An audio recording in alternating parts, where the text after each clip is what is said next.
तुम जानते हो कि वो इंसान तुम्हारे लिए सही नहीं है। तुम जानते हो कि उसने तुम्हें बार बार तोड़ा है, फिर भी तुम उसी की तरफ वापस क्यों खींचे चले जाते हो? क्या ये प्यार है या बस एक इमोशनल ट्रैप है? दोस्तों, आज हम इसी सवाल का जवाब ढूंढेंगे। एक ऐसा जवाब जो तुम्हारा दिल भी समझेगा और दिमाग भी। इमेजिन करो, तुमने किसी को पूरे दिल से चाहा, पूरी लॉयल्टी के साथ, हर बार उसके लिए खुद को पीछे रखा, और फिर क्या हुआ? उन्होंने तुम्हें इग्नोर करना शुरू कर दिया, तुम्हारे इमोशंस को मैनिपुलेट करना शुरू कर दिया। कभी वापस आया, कभी दूर चला गया, तुमसे बात की, फिर गायब हो गया। तुम हर बार सोचते रहे शायद अब वो बदल गया है, शायद अब वो समझ गया होगा। लेकिन जब वो दोबारा आया, तुम फिर से उसी के पास चले गए, फिर से भरोसा किया और फिर से टूटे। अब सवाल ये है, तुम ऐसा बार बार क्यों करते हो? क्योंकि दिमाग को वो दर्द भी फैमिलियर लगता है जो बार बार मिलता है। जो दर्द जाना पहचाना होता है, उसी में इंसान खुद को सेफ महसूस करता है। Yes, comfort is pain. सुनने में थोड़ा स्ट्रेंज लगता है, लेकिन यही साइकोलॉजी है। हम कंफर्ट ढूंढते हैं, भले ही वो अनकंफर्टेबल ट्रूथ से बना हो। तुम्हारा दिल कहता है इस बार सब ठीक हो जाएगा, पर तुम्हारा सबकॉन्शियस माइंड सिर्फ उसी सर्कल में घूमता है जहां हर्ट प्रिडिक्टेबल हो। और इंसान अक्सर प्रिडिक्टेबल पेन को नहीं छोड़ना चाहता, क्योंकि वो डरता है कि कहीं नया दर्द और भी ज्यादा खतरनाक न हो। यही वजह है कि तुम उसी इंसान के पास बार बार लौटते हो जिसने तुम्हें बार बार तोड़ा। दोस्तों, अब हम समझने की कोशिश करेंगे ऐसा क्यों होता है। Dopamine loop. जब कोई इंसान कभी तुम्हें मैसेज करता है, कभी 2 दिन गायब हो जाता है, फिर अचानक एक रात इमोशनल होकर कॉल करता है, तो तुम्हारा दिमाग कंफ्यूज्ड नहीं होता है, वो एक्साइटेड होता है। इस अनप्रेडिक्टेबिलिटी से तुम्हारे ब्रेन में डोपामाइन रिलीज होता है। वो सेम केमिकल है जो गैम्बलिंग, जुए में या ड्रग्स में ट्रिगर होता है, और तुम उस अटेंशन को एक रिवार्ड की तरह देखना शुरू कर देते हो। तुम सोचते हो आज उसने बात की, शायद अब सब ठीक हो जाएगा, पर इस बार भी जब वह फिर से दूर चला जाता है, तो तुम्हारा माइंड उस रिवार्ड को फिर से पाने के लिए ज्यादा क्रेव करता है। यही साइकोलॉजिकल लूप है। जिसे तुम प्यार समझते हो, असल में वो एडिक्शन बन जाता है। वो इंसान तुम्हारा प्यार नहीं है, वो तुम्हारे दिमाग की केमिकल क्रेविंग बन जाता है। अब बात करते हैं एक और गहरे सच की, अटैचमेंट ट्रॉमा। अगर बचपन में तुम्हें वो प्यार, वो अटेंशन, वो वैलिडेशन नहीं मिला जिसकी तुम्हें जरूरत थी, तो तुम बड़े होकर उसी पैटर्न को दोहराने लगते हो। तुम ऐसे लोगों की तरफ खींचते हो जो इमोशनली अनअवेलेबल हो, क्योंकि तुम्हारा सबकॉन्शियस दिमाग कहता है अगर ये इंसान मुझे प्यार करने लगे तो शायद मैं सच में प्यार करने लायक हूँ। It is not about them, it is about healing the past through them.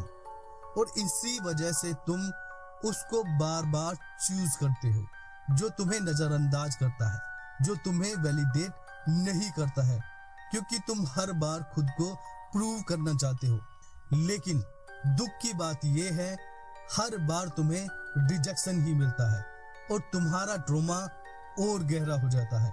अब सवाल ये नहीं है कि वो इंसान तुम्हें क्यों पसंद नहीं करता, सवाल ये है तुम खुद से प्यार करना कब शुरू करोगे। दोस्तों, मैं यहाँ एक रियल लाइफ स्टोरी को मेंशन करने जा रहा हूँ। प्रीति एक लड़की है जयपुर की, पढ़ी लिखी, समझदार, अपने पैरों पर खड़ी। लेकिन जब बात आयुष की आती थी तो उसकी सारी समझदारी जैसे हवा हो जाती थी। आयुष उसका कॉलेज क्रश था।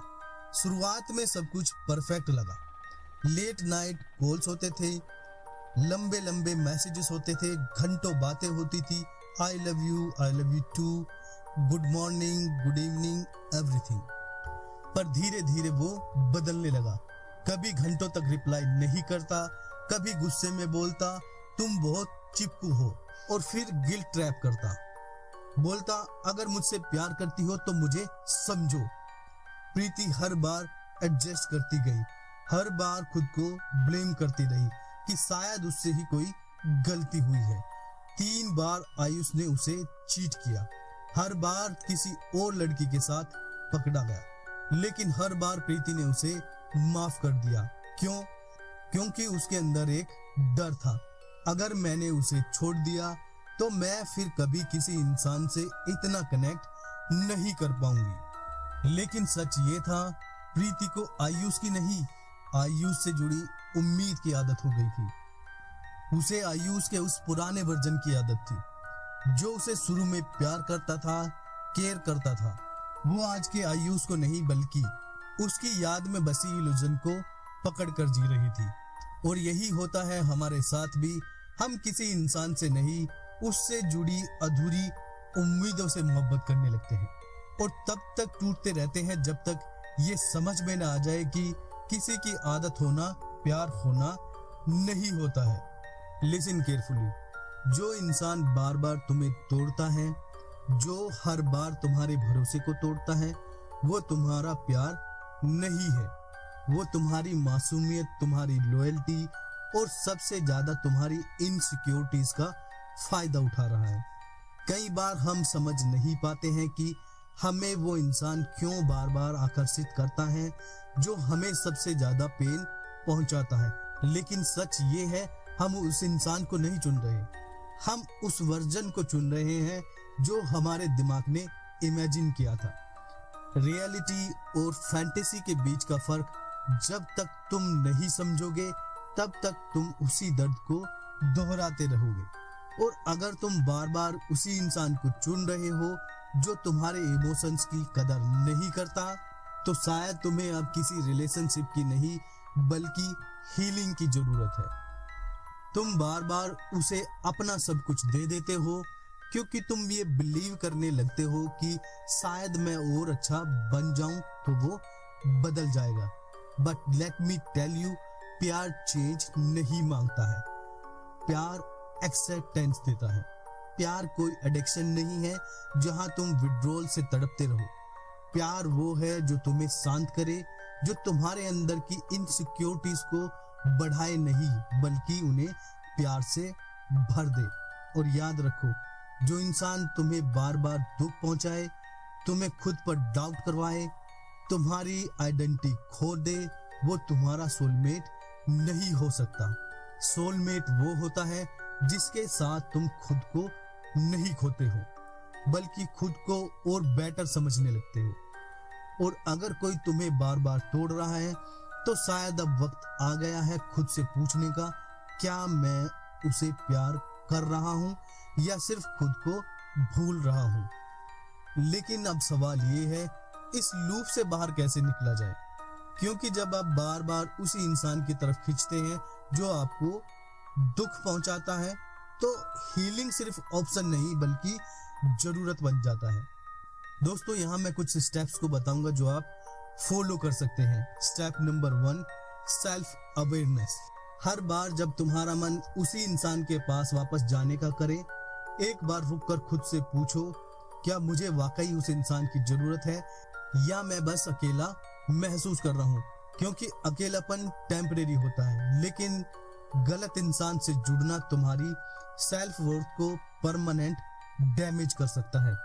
सेल्फ अवेयरनेस का मतलब है अपने दिल की सच्चाई को सुनना, न कि उस इल्यूजन को जो तुम्हारे दिमाग में बार बार आ रहा है। Step number 2, emotional detox.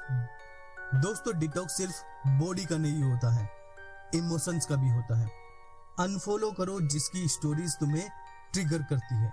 Delete करो वो चैट्स जो तुम्हारे दिल में उम्मीदें जगाती है। डिस्टेंस रखो उन जगहों, उन गानों, उन चीजों से जो तुम्हें उस इंसान की याद दिलाते हैं। Step number 3, inner child healing. बहुत बार हम बार बार टॉक्सिक लोगों को इसलिए चुनते हैं क्योंकि हमारे अंदर कोई इमोशनल वाउंड है जो कभी भरी ही नहीं। शायद बचपन में किसी ने हमें इनफ फील नहीं करवाया, शायद किसी ने हमें कभी ये नहीं बताया कि हम भी लवेबल हैं। और अब हम वैलिडेशन उस इंसान से मांग रहे हैं जो सिर्फ हमें तोड़ सकता है। इनर चाइल्ड हीलिंग का मतलब है अपने अंदर के उस बच्चे को गले लगाना जो बस इतना चाहता था किसी को मेरी परवाह हो। और जब तुम खुद को वो प्यार देना सीख जाओगे तो फिर तुम्हें दूसरों से उसे मांगने की जरूरत नहीं पड़ेगी। बोनस ट्रूथ, तुम अकेले नहीं हो। अगर तुम इस वीडियो को देख रहे हो और सोच रहे हो क्या मैं ही ऐसा हूं जो बार बार टूटता है, तो जवाब है नहीं, तुम अकेले नहीं हो। तुम टूटे हो क्योंकि तुम सच्चे थे। तुमने दिल से चाहा और दिल ही तोड़ा गया। पर अब वक्त आ गया है उस दिल को तोड़ने का नहीं, जोड़ने का। दोस्तों, बताए गए स्टेप्स को फॉलो करें। तुम्हें बार बार वही इंसान पसंद आता है क्योंकि तुम्हें खुद से प्यार करना अभी बाकी है। इस वीडियो को अपने उस दोस्तों तक जरूर भेजें जो टॉक्सिक लूप में फंसे हुए हैं और कमेंट करें, अब मैं खुद को चुनता हूँ। फॉलो एसके टॉक्स, क्योंकि हम यहाँ दिल से बात करते हैं और दिमाग से समझते हैं।